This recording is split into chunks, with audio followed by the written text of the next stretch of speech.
Y ahora, para analizar los desafíos que enfrentamos en materia de corrupción, invitamos a todos nuestros panelistas a un panel que moderará la periodista Beatriz Sánchez, a quien agradecemos por su presencia y además felicitamos por el reciente otorgamiento del premio Raquel Correa de la Asociación de Mujeres Periodistas.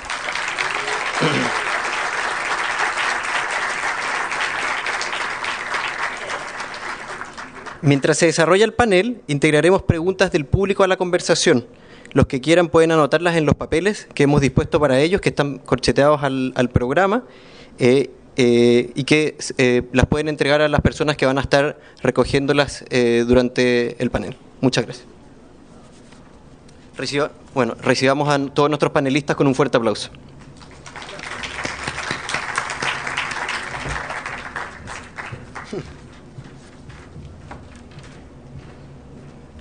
Hola, ¿cómo están? Muchas gracias por la invitación. Es un honor estar acá en una conversación como esta, además. Están recopilando preguntas que pueden llegar de ustedes, porque la idea es que acá pregunten, sobre todo los que han escuchado todas las exposiciones. Vamos a iniciar el diálogo con los especialistas. Si quieren, tomen asiento nomás. Aquí donde ustedes quieran. Un gusto, ¿cómo está? Hola, ¿cómo está? Y vamos a ir incorporando a esta conversación las preguntas que vengan de ustedes. Hola, un gusto. Hola, ¿cómo estás? Hola, hola. Muy bien. Y al último, hola, ¿cómo están? Yo soy periodista, no soy especialista en temas de corrupción y voy a inmediatamente meter la cuchara de mi profesión porque no lo puedo evitar, no puedo hacerle el quite. Cuando los escuchaba hablar a todos ustedes me impactó mucho todo lo que dijeron en el análisis que hicieron de sus propios países. Me quedo con Telma Aldana, a propósito de lo que pasó en su país, que nosotros desde Chile lo seguimos además como nota internacional en forma muy directa. Telma, y aquí una pregunta más bien periodística para después empezar al análisis del tema de la corrupción.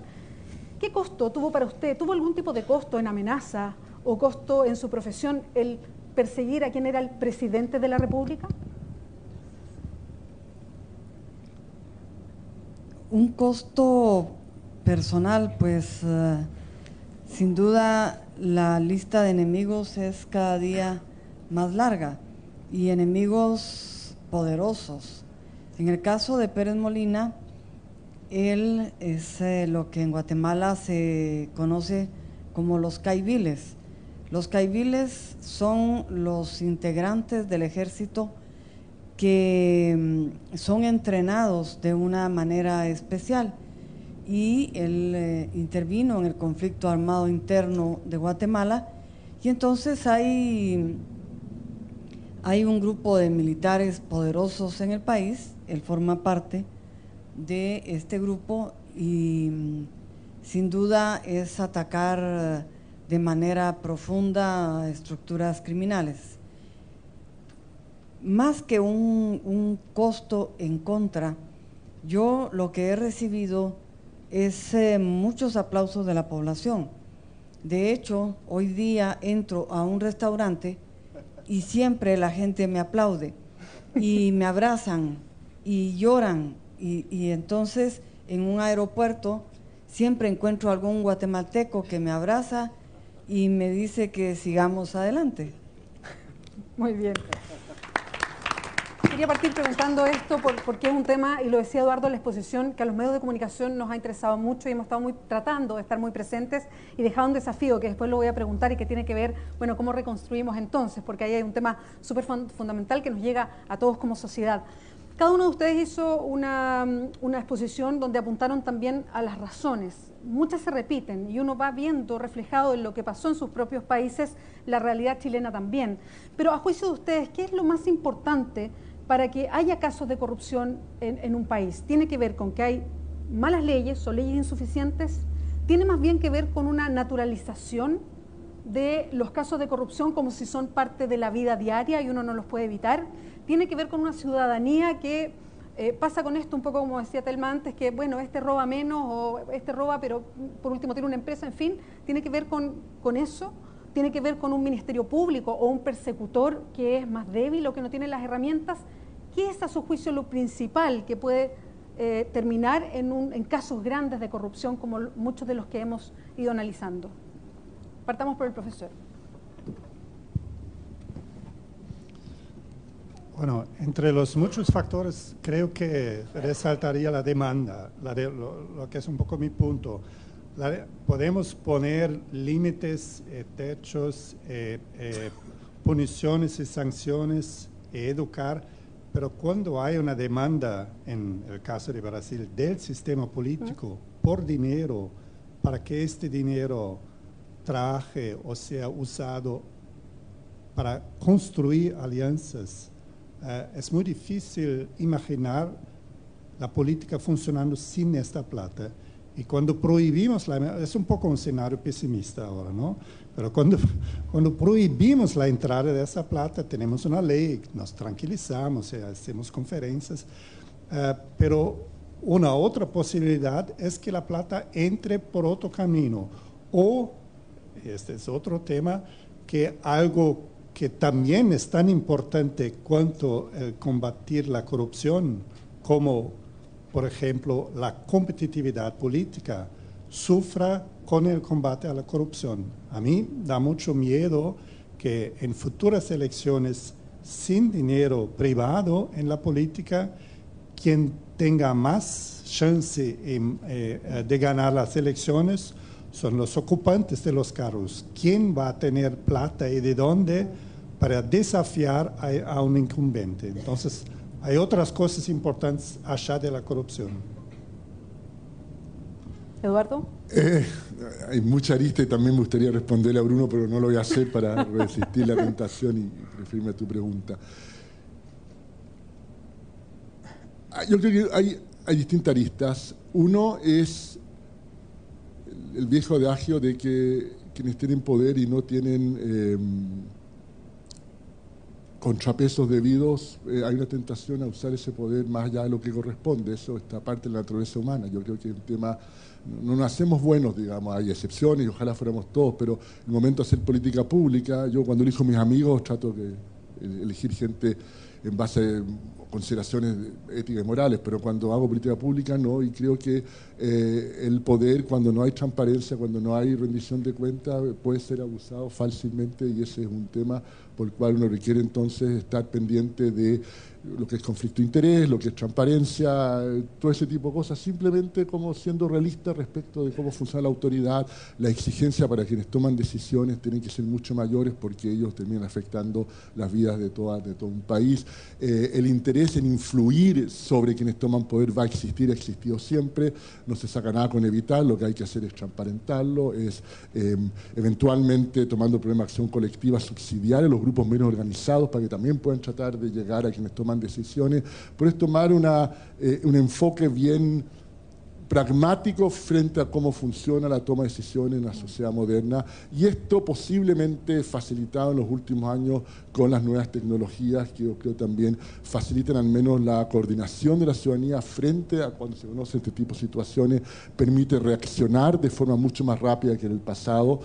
No es casualidad que en el 2011 en más de 40 países hay manifestaciones masivas de la ciudadanía por los temas más diversos, pero la facilidad para organizarse es mucho más fácil hacerlo ahora de lo que era antes, y por lo tanto, y por otra parte la capacidad de reprimir es mucho menor. Cada ciudadano con su iPhone o con su celular es un periodista en potencia fotografiando a alguien que reprima, y por lo tanto es mucho más fácil protestar, es mucho más difícil reprimir, van a ver una ciudadanía mucho más empoderada. En el caso de Guatemala. Sin duda muchos factores, institucionalidad débil, legislación desactualizada, pero yo creo que el problema más grave es la tolerancia ciudadana. En Guatemala lo vimos fehacientemente. Antes de abril del año 2015, Guatemala estaba sumida en un sueño de tolerancia a la corrupción, al tráfico de influencias y a la impunidad. Era parte de la cultura, hasta se justificaba. Y luego, en abril del año 2015, se marcó un precedente que hace a Guatemala un país diferente, que nos falta mucho por hacer sin duda, pero hay una ciudadanía activa, hay una ciudadanía que no tolera la corrupción y que está pendiente de cada uno de los actos de todos los funcionarios, lo que antes no sucedía. De tal manera que, en conclusión, entonces, lo más grave es que la ciudadanía, que la población tolere la corrupción. Fernando. Pues, bueno, teniendo aquí a Robert Klitgaard, yo creo que hace ya tiempo, ¿no?, que con su fórmula de la corrupción quedaba bastante claro cuáles son las causas, ¿no? Los sistemas en los que se dan las condiciones que él señalaba en esa ecuación explican la presencia y la extensión, ¿no?, de la corrupción.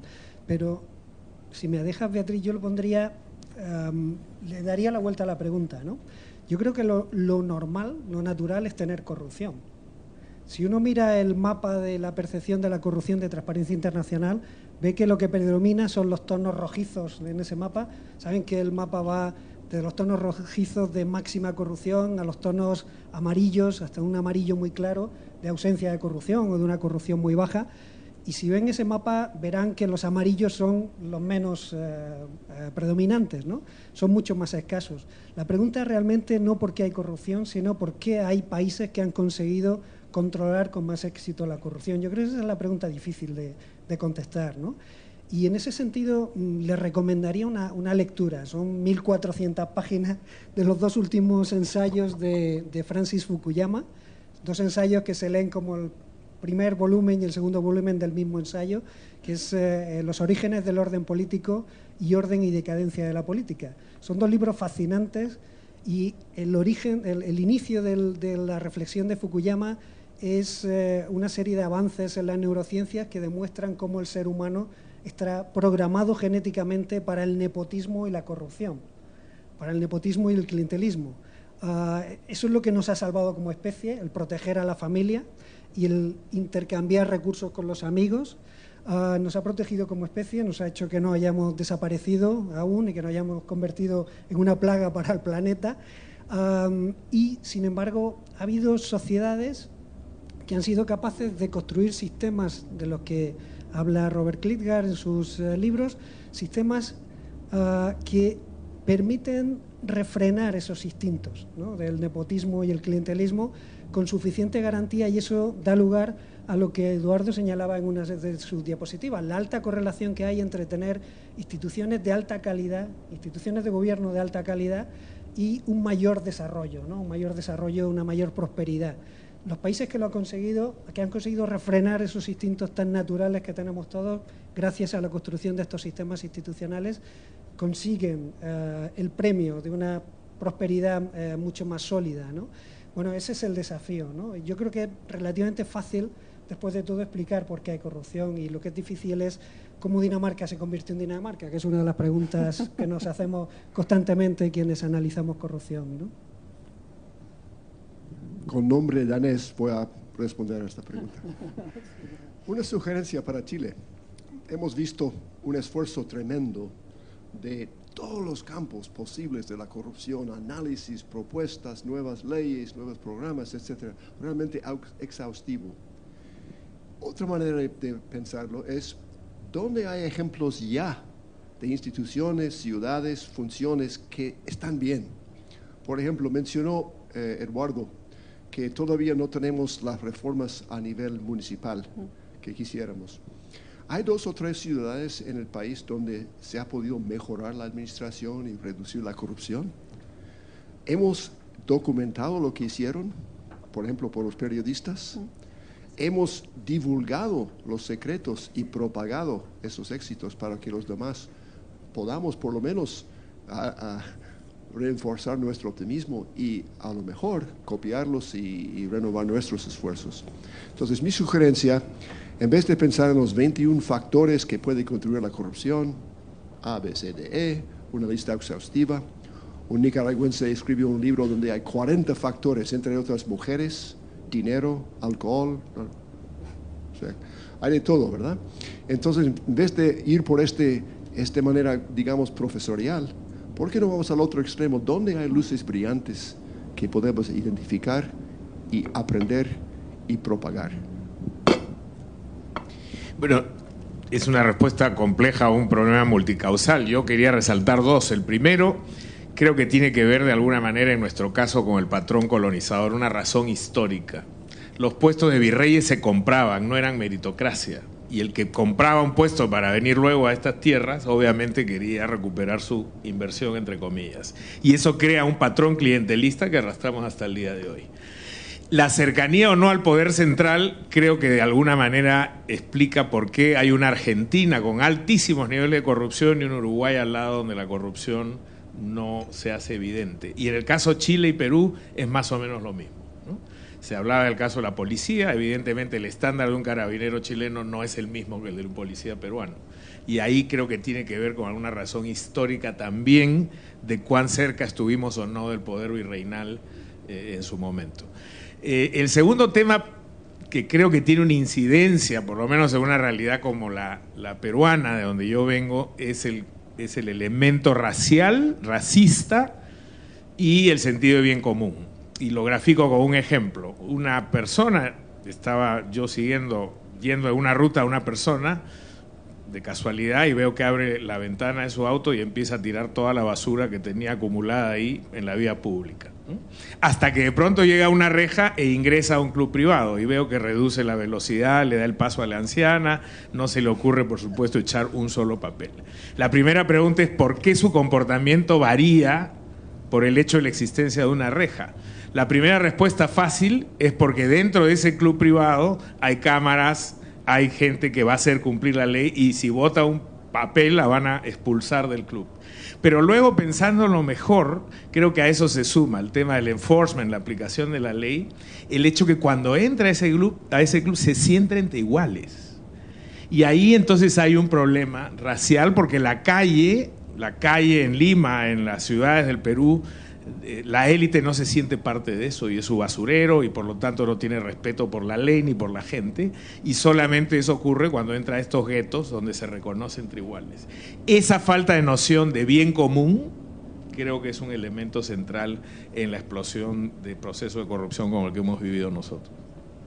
Llegan muchas preguntas, así que voy a pasar a inmediatamente hacer las preguntas que han llegado de todos ustedes que están hoy día en el seminario. Esta es para el profesor Klitgaard. Usted mencionó, dice la pregunta, que la percepción de la corrupción no necesariamente se condice con los datos objetivos. ¿Eso también sucede en países con un alto desarrollo democrático y baja corrupción como Alemania o los países nórdicos? Sí. Muchas gracias, pasamos a la Noruega es un ejemplo interesante donde las escalas según Transparencia Internacional, etcétera, Noruega es entre los primeros 5 a 6 a 7, muy bueno. Y sin embargo, hace unos 10 años había un estudio profundo hecho por los politólogos noruegos de las actitudes de la ciudadanía noruega, de su propio gobierno. Muy negativo, qué malo, qué tal y el otro. Entonces vemos la misma cantidad, no la misma cantidad, pero el fenómeno de que de un lado vemos una cosa y de otro lado vemos otra cosa. Sí, sigue en la misma línea esta pregunta. Dice, ¿qué rol pueden jugar los medios en minimizar esta contradicción? A propósito de lo que usted comentaba, entre todo está mejor pero siempre peor. ¿Y qué tan limitados están los medios para los conflictos de interés internos propios? Eso fue mi pregunta. Entonces yo quisiera ponerla a otra gente. Bueno, yo creo que los medios juegan un papel en términos de incremento o reducción de la percepción fundamental y lo vemos en los temas de inseguridad ciudadana que hoy día están en la región. Esta región tiene 16 de los países más violentos del grupo de los 25 del mundo. Y cuando empiezan estas campañas sobre violación de menores o robo de celulares o asaltos, vemos que el medio comunicacional tiene un impacto real sobre la percepción de la gente. Entonces yo sí creo que juega un papel, lo cual no quiere decir, por cierto, que no haya un sustrato de corrupción sistémico. Yo creo que parte del problema de nuestros países es que es una corrupción sistémica y estructural, no es episódica. No es solamente que tenemos una corrupción administrativa extendida, sino que está en las propias estructuras de nuestros ordenamientos. Y ahí hay que apuntar a las soluciones que se han planteado por los otros colegas del panel en términos de que no es tanto perseguir a los individuos, sino ver cómo resolvemos las vías institucionales. ¿Alguien más quiere tomar estas preguntas? Eduardo Engel, aquí está el micrófono. Simplemente enfatizar y ahondar en lo que dijo José Ugaz. En el caso de Chile es frustrante la brecha que hay entre las percepciones y las políticas en los temas de seguridad ciudadana. Existe la creencia, hay un debate en que del mundo técnico, desde instituciones cercanas a la derecha hasta todo el mundo universitario, están de acuerdo en que la solución no pasa por dar mayores facultades a las policías, digamos, no pasa por darles más recursos, y sin embargo, del mundo político, habiendo excepciones notables, pero hay una mayoría que sí encuentra políticamente muy atractivo esto. Hay un rol de los medios, ¿no es cierto?, que abren los noticiarios con todas las situaciones que hay de problemas de seguridad ciudadana, y terminamos con muy malas políticas públicas, digamos. En Chile se ha incrementado de manera muy importante los recursos que se entregan a la policía. Es cierto lo que dice José Ugaz, que Carabineros de Chile tiene una historia larga de no ser corrupto, a diferencia del resto de América Latina, pero desgraciadamente no es cierto que tenga una historia larga de ser muy eficiente en el uso de recursos, digamos. Tienen recursos muy importantes, recursos crecientes en el tiempo, hay poca rendición de cuentas y hay una dinámica política en la cual esta brecha entre realidad, en que han habido años en que va bajando la victimización, la percepción es que va subiendo, porque lo que muestra Bob Klitgaard, una cosa es que hay una brecha, siempre sistemáticamente la gente se siente mejor de lo que realmente está, pero se mueve en la misma dirección. Eso no es bueno, pero no es tan grave, pero ya es mucho más grave cuando se mueve en direcciones opuestas, cuando tengo por una parte que la realidad está mejorando y la gente percibe que está empeorando. Ahí hay una pregunta de política pública aún mucho mayor y se vuelve mucho más probable terminar legislando con legislaciones que no cumplen objetivos, que llevan a una mayor frustración ciudadana, y al menos en el caso de Chile, mi percepción es lo que está sucediendo con todo el tema de seguridad ciudadana. Voy a seguir con otra de las preguntas y con otro de los panelistas también. La pregunta es, ¿basta, uno, la agenda legislativa para el futuro más judicialización del pasado para rehabilitar la política? Lo pregunta Manuel Marfán y quiero partir con el profesor. Bueno, voy con la palabra judicialización, que en el contexto brasileño hubo un efecto positivo sobre la política. La leo la palabra como la capacidad del tercer poder, de la justicia, producir efectos sobre la política y no estar intimidado por la política. Porque clásicamente y tradicionalmente el tercer poder no se manifestó en contra o no logró cuestionar élites políticas en Brasil hasta 12 años atrás. Realmente hubo un gran cambio en la política con la nueva postura de órganos de justicia del Tribunal Constitucional, del Tribunal Superior, también de otros órganos como la policía investigando a políticos ahora.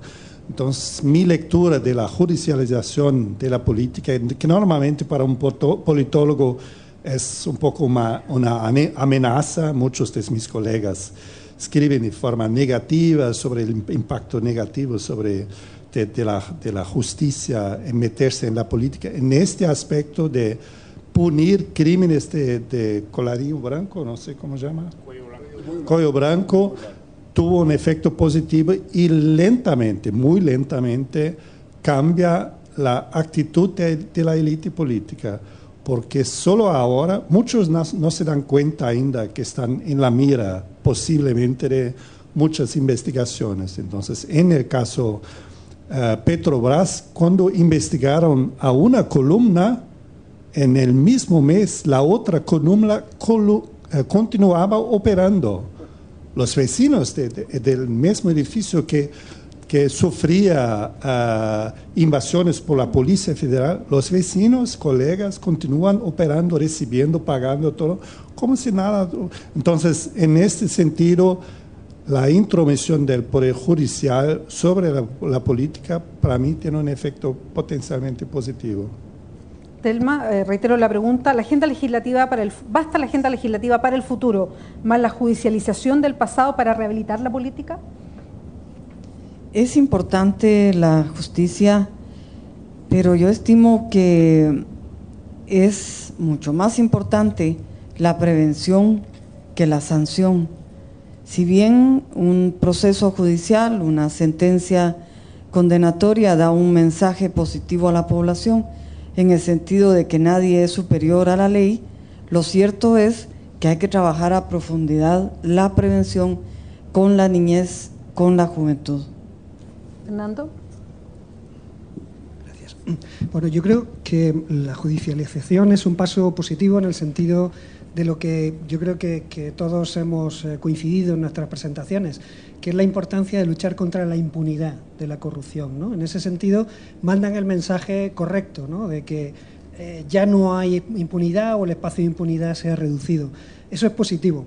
El problema es que en el corto plazo manda un mensaje también de más visibilidad de la corrupción y eso alimenta el crecimiento de la percepción disparada de la corrupción. Entonces, nos lleva a este fenómeno de paradoja que hemos comentado también en varias de las exposiciones, ¿no?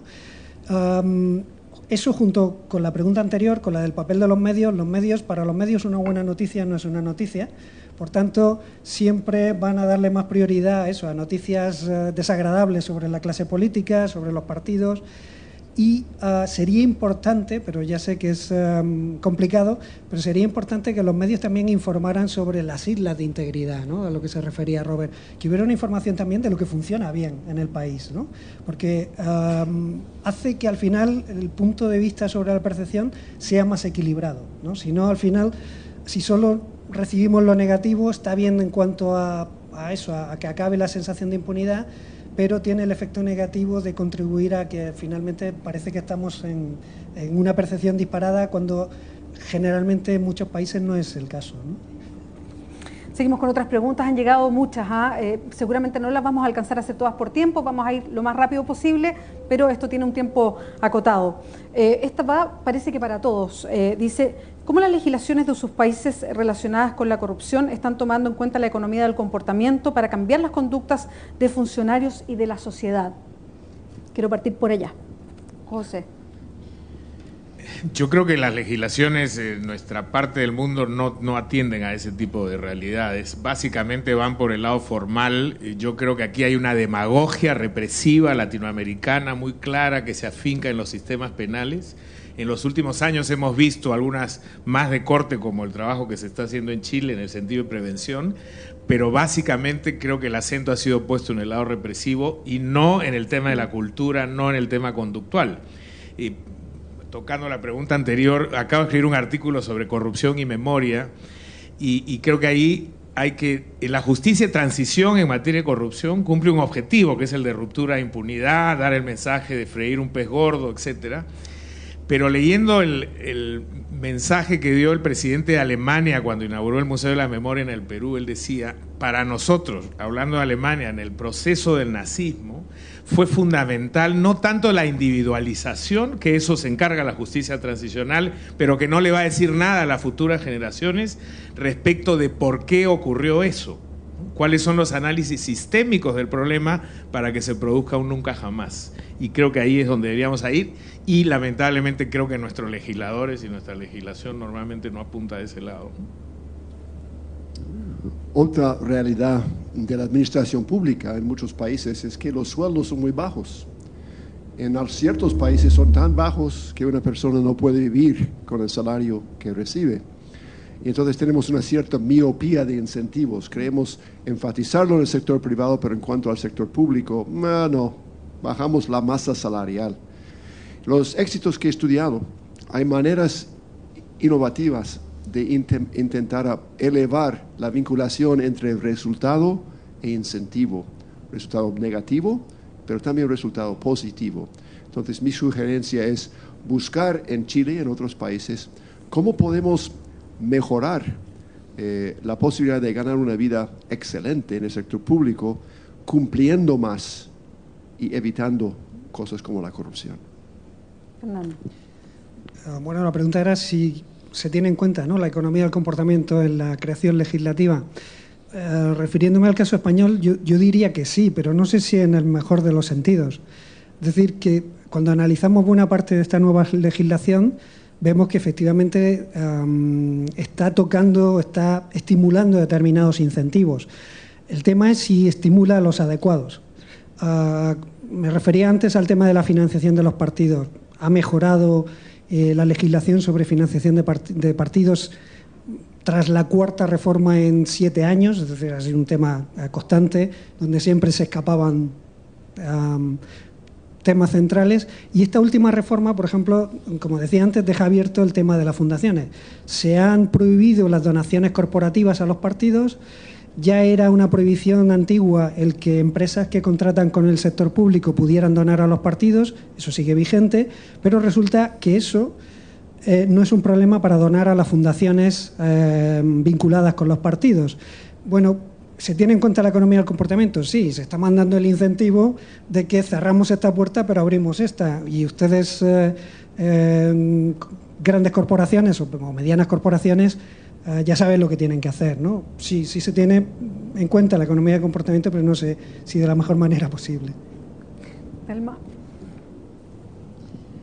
Las leyes, en particular las de carácter penal, regulan conductas, pero de una manera represiva.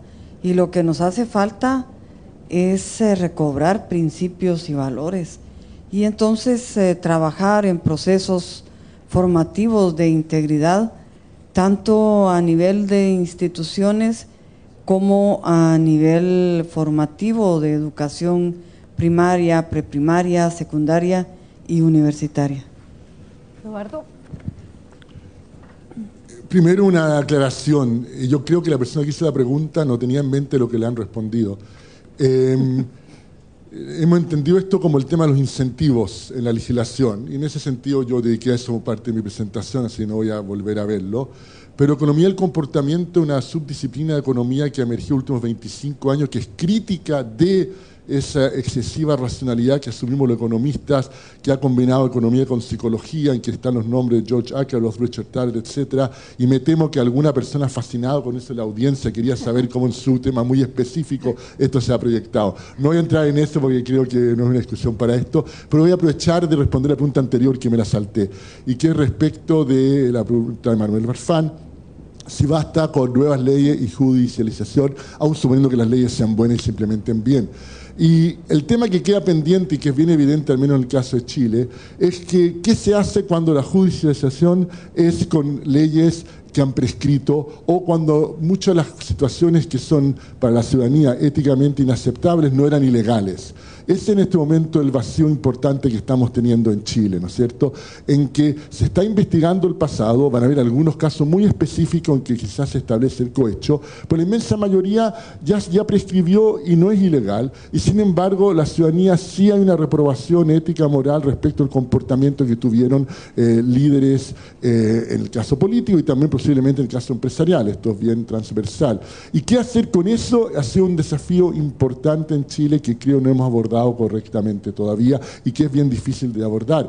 Un tema que gente que sabe comunicaciones me ha insistido muchas veces cuando hablamos del tema es que por qué no aquellos que se ven envueltos en situaciones que fueron ilegales, impresentables, por qué no un reconocimiento humilde de lo que realmente hicieron, pedirle excusas del caso y reconcursar por las preferencias ciudadanas? ¿Por qué esa estrategia no ha sido adoptada por nadie? Es una pregunta que me parece interesante hacernos, porque seguimos en Chile con este goteo en que cada 1 o 2 semanas aparece un nuevo caso de un político, en el último tiempo un partido político que tuvo un financiamiento ilegal o irregular de alguna empresa, y seguimos con esto que de alguna forma inmoviliza el sistema para avanzar, para abocarse a las importantes tareas que debería estar haciendo, y sigue siendo una pregunta que yo creo que la respuesta está pendiente. Yo perdí la pregunta, ya no me recuerdo, era sobre incentivos, sí. Era sobre incentivos. Toma el concepto y ese. Voy a contestar sobre incentivos entonces, un poco provocativo. Porque me pregunto qué incentivos queremos crear para con la prohibición del financiamiento privado por completo, que es un poco la moda. ¿Qué incentivos queremos crear y qué partido imaginamos que está quitado totalmente de sus contactos, de sus vínculos con, digamos, las organizaciones que representan la sociedad? Un poco la imagen que tenemos que el partido se relaciona solamente con el individuo, ¿no? Es partido como organización y el individuo. históricamente los partidos y la financiación de partidos pasa por fortísimos financiamientos por parte de sindicatos, por parte de organizaciones profesionales, por parte de empresas. Entonces, aquel partido que soñamos muchas veces y queremos que tenga un perfil ideológico, que tenga coherencia, que tenga raíz en la sociedad, ¿cómo queremos que este partido surja si quitamos todos los vínculos y lo dejamos con, digamos, dos sueños muy abstractos? Un sueño es que partidos puedan hoy en día financiarse con contribuciones individuales. No hay país en el mundo hoy donde esto funciona. El otro sueño es que podamos financiar totalmente la política con recursos públicos. Otro sueño. Entonces, quiero un sistema de incentivos que sea más realista y que no quite los partidos de cualquier vínculo orgánico con la sociedad. No era la respuesta a los incentivos, pero... Está bien, está bien. Seguimos con otro y que se relaciona de alguna manera con la anterior. Y esto es para todos también. La pregunta es, ¿cuáles son los principales objetivos que persiguen las personas que incurren en acciones de corrupción? Y la otra pregunta que va junta dice, ¿cómo integrar estos objetivos a la hora de combatir y pensar en políticas para prevenir la corrupción? Y ahí parto nuevamente con José. Bueno, creo que el incentivo fundamental para incurrir en corrupción es la obtenencia de algún tipo de beneficio y ahora que hablamos de gran corrupción creo que son grandes beneficios y fundamentalmente de corte patrimonial. Y en ese sentido, a mí la reflexión que me trae esta pregunta es la observación de lo que ocurre en el mundo financiero, los grandes bancos, por ejemplo, ¿no? Hemos pasado de una situación donde cuando los bancos incurrían en lavado de activos y caso de corrupción, y no estamos hablando de bancos de pequeñas islas, estamos hablando del HSBC, del PNB Paribas, del Commerzbank en Alemania, o sea, bancos de primera línea, el Citibank, no pasaba nada. Hemos pasado a una situación ahora donde se les imponen billones de dólares de sanción y sin embargo nadie va preso. Y la conducta del sistema financiero en materia de corrupción no ha cambiado un ápice. Se están burlando de todos nosotros en el sentido de que son cómplices directos de grandes prácticas de corrupción. Entonces creo que hay que ver cómo ese gran incentivo patrimonial de la autosatisfacción de quien incurre en una causa de corrupción puede encontrar un disuasivo si es que fracasan los mecanismos de prevención, incluso en repercusiones directas. Es decir, la impunidad pasa por muchas cosas, pero también pasa por el hecho de que no sufra ninguna consecuencia legal quien comete ese acto, ¿no?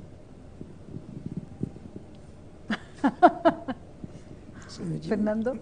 No es una pregunta complicada, desde luego, o sea que, pero en fin, ya que ha pasado Robert, sería muy duro pasar yo también, ¿no? Voy a poner un ejemplo de nuevo del caso español, ¿no? sobre esto. Y de nuevo quizás sobre el tema de financiación de partidos. ¿Qué buscan los corruptos? Bueno, en la mayor parte de los casos de corrupción en España recientes han estado relacionados con la financiación irregular de los partidos. Y eso que allí tenemos mucha financiación pública. Según la financiación declarada por los partidos, más o menos en torno al entre el 80 y el 90% de los ingresos de los partidos son de origen público. Somos el país que más ingresos públicos tiene, al menos en el área europea, pero yo creo que uno de los más del mundo. Y eso no ha servido para evitar la corrupción en ese ámbito, ¿no? Sino que los partidos han seguido estando incentivados para buscar financiación irregular de origen privado y que no declaraban, y de la que nos hemos enterado normalmente cuando ha habido alguna investigación judicial, ¿no? Bueno, pues una de las cosas que más me llama la atención en este sentido es, de nuevo, irnos a los nórdicos, ver en concreto el caso sueco. El caso sueco es uno de los casos más interesantes porque prácticamente no tenían regulación sobre la financiación de los partidos y las campañas electorales. Una regulación muy antigua, con muy poco nivel de detalle, y prácticamente ningún caso de corrupción relacionado con la financiación ilegal de campañas y partidos. Sufrieron, no creo que sea el verbo inadecuado en este caso, sufrieron la evaluación de Greco. Greco saben que es un instrumento del Consejo de Europa que trata de empujar a los países a hacer mejoras en sus sistemas anticorrupción. Bueno, sufrieron la evaluación de Greco en el campo de la financiación de los partidos y viendo que aquello era una ausencia de regulación, les obligaron a tener una regulación muy completa sobre la financiación de los partidos.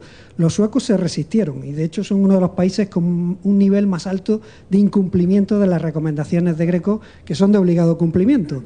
Se han resistido porque ellos decían, bueno, pero ¿por qué tenemos que poner en marcha estas leyes cuando no tenemos un problema en absoluto en este sentido, ¿no? ¿Cuál es la ventaja de los suecos y por qué no era un problema? Porque tienen una administración pública muy profesionalizada y es muy difícil para un líder político distribuir recursos públicos entre sus clientelas. Es imposible prácticamente, porque tiene que tomar decisiones públicas de la mano de un profesional de la gestión pública que no se lo va a permitir. Eso es más importante para luchar contra la financiación irregular de los partidos que tener la mejor de las regulaciones, ¿no? Bueno, es un poco una reflexión que no sé si viene muy al cuento. Telma. ¿Reitero la pregunta? Por favor. Sí. ¿Cuáles son los principales objetivos que persiguen las personas que incurren en acciones de corrupción? Y la otra es cómo integrar estos objetivos a la hora de combatir y pensar en políticas para prevenir la corrupción. Las personas corruptas sin duda persiguen un beneficio personal, dinero fácil, estar bien con poco esfuerzo y violentando normas jurídicas, normas morales. ¿Cómo enfrentar la corrupción como se ha platicado acá? Ese es el reto y ese es el tema. En un país como Guatemala, donde el propio presidente de la República, la vicepresidenta de la República, están en prisión por corrupción, es difícil poder explicarlo, poder entenderlo.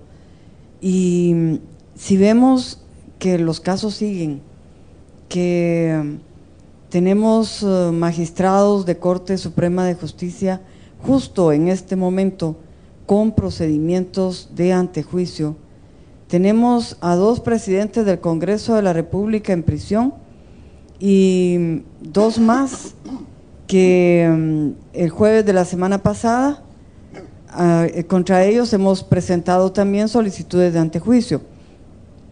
Si vemos el caso de un presidente del Congreso, de los que está privado de libertad, que tenía 15 personas asignadas para su seguridad personal, los tenía por cuenta propia y cuando llegó de presidente del Congreso, los contrató a través de una contratación directa con el Congreso, les abrió una cuenta bancaria a cada uno, y cada fin de mes su secretaria retiraba alrededor de $800 y les pagaba $200 en efectivo y el resto lo depositaban en una cuenta bancaria. Al revisar la cuenta bancaria está a nombre de una empresa y al revisar la empresa el dueño es el presidente del Congreso, pues son casos que realmente nos dejan con un sentimiento muy, muy difícil de explicar.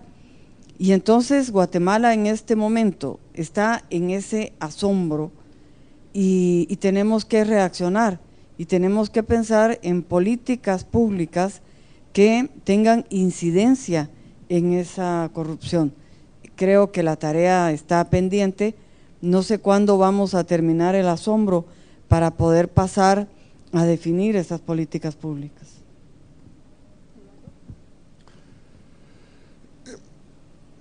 Lo que motiva a la persona corrupta es un beneficio propio en un entorno en que la probabilidad de ser detectado es baja y el costo, la sanción en caso de ser detectado también es inexistente o bajo.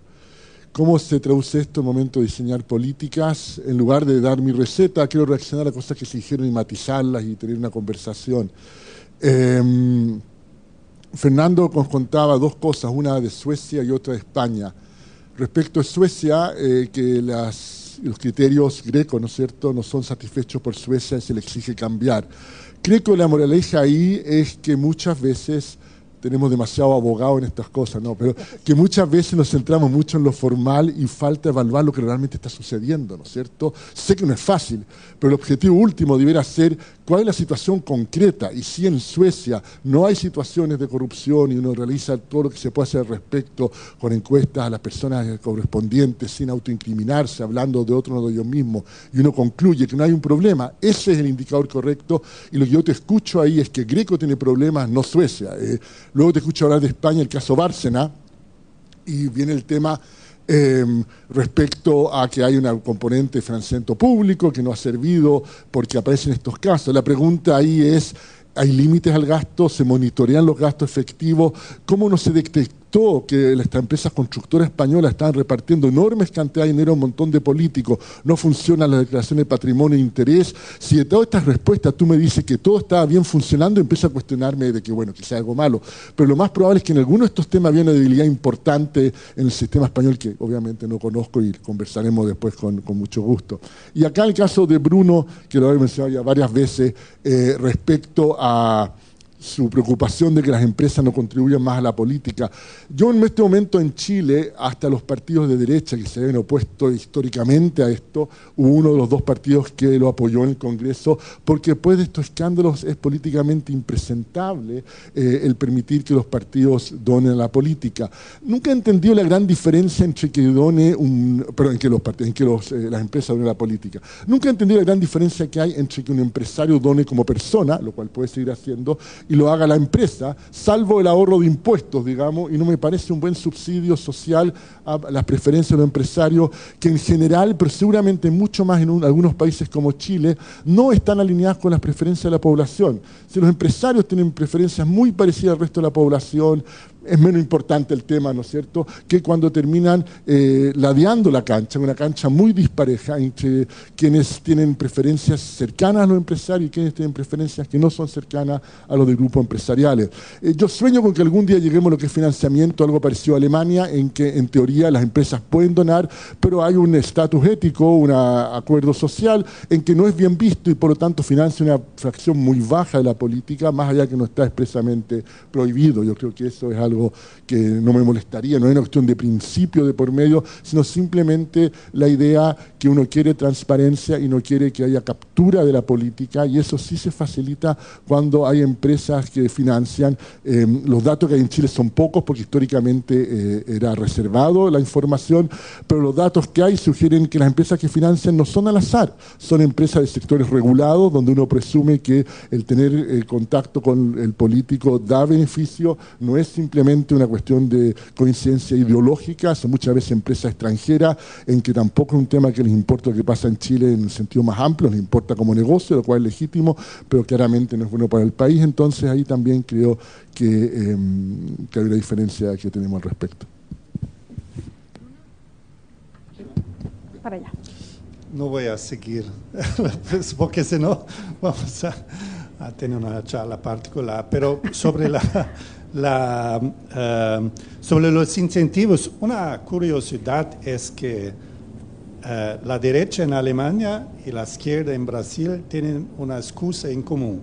Helmut Kohl justificó recibir su plata, la plata de la financiación, como no siendo corrupta, porque dijo que no, yo como persona no tengo provecho, yo lo recaudé para el partido.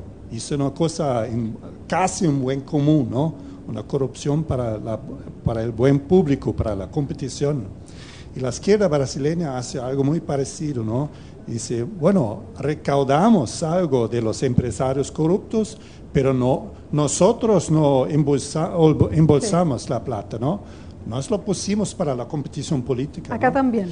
Y Acá también la curiosidad es que un cálculo frío diría que tuviera sido mejor que lo gasten en coches, en vacaciones, en cualquier cosa así, porque así no danifican al sistema político. El daño privado, digamos, el daño de subtraer al presupuesto público e embolsar particularmente, es un daño que para por ahí. Pero a partir del momento que uso la plata del soborno para financiar campañas mías, causo un segundo daño, además del daño al erario público, al presupuesto público, causo otro daño a la competición política.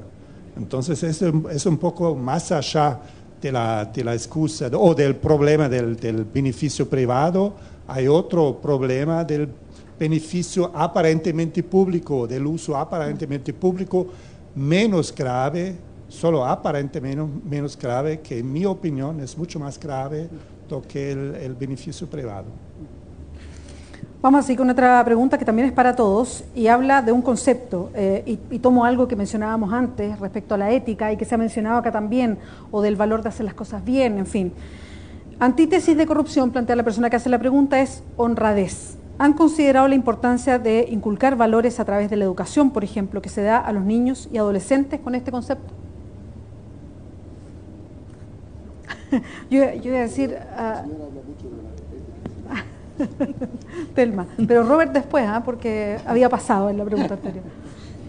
Sí, yo hablo mucho de la ética y la moral porque creo que es justamente lo que nos hace falta. En la medida en que tengamos personas formadas en principios y valores, quizá estaríamos trabajando más en esa prevención, porque la represión ayuda, pero hay que buscar la causa del problema de la corrupción, y la causa es tener personas que no tienen principios ni valores, porque cuando encontramos a un diputado del Congreso de la República que le roba de su salario a las personas que trabajan con él, ¿de qué clase de personas estamos hablando? Y cuando vemos que funcionarios públicos distraen para sí fondos destinados a la educación, a la salud, y encontramos en Guatemala hospitales que no están abastecidos con medicamentos, porque los fondos han sido desviados para intereses personales, por supuesto que tenemos que reflexionar y trabajar sobre la moral, sobre los principios y valores. Tiempo. ¿Alguien más quiere contestar esta pregunta para ir cerrando el debate? Lo dejamos ahí entonces. Bueno, muchas gracias a todos por participar, por las preguntas que hicieron. No alcanzamos a hacer todas las demás por el tiempo. Muchas gracias a todos entonces en el panel y por la disposición a conversar.